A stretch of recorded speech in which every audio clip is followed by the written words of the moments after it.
కర్నూలు నుంచి గుంటూరుకు వెళ్లే నేషనల్ హైవే రక్తసిక్తమవుతోంది.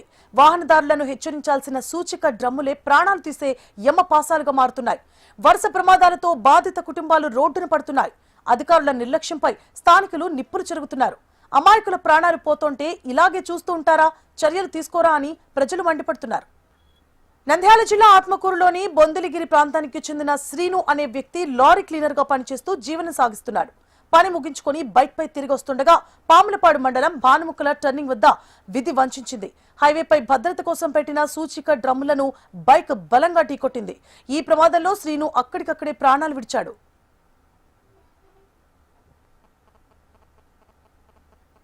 ఈ ప్రాంతంలో ప్రమాదాలు జరగడం ఇది మొదటిసారి కాదు. సరిగ్గా నెల రోజుల వ్యవధిలోనే ఇదే ప్రాంతంలో ఇద్దరు యువకులు ప్రాణాలు కోల్పోవడం కలకలం రేపుతోంది.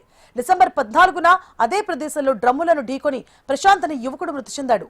ఇప్పుడు శ్రీను అనే వ్యక్తి అదే డ్రమ్ముల రూపంలో ఉన్న మృత్యువుకు బలయ్యాడు. హైవేపై వాహనాల వేగాన్ని నియంత్రించేందుకు, దారి చూపేందుకు ఏర్పాటు చేసిన డ్రమ్ములు శాపంగా మారాయని స్థానికులు ఆరోపిస్తున్నారు.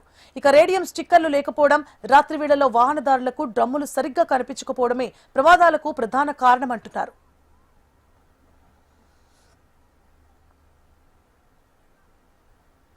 వరుసగా జరుగుతోన్న ఈ మరణాలకు బాధ్యులు ఎవరు? హైవే అధికారులు ఇంకా ఎన్ని ప్రాణాలు పోయే వరకు ఎదురు చూస్తారు?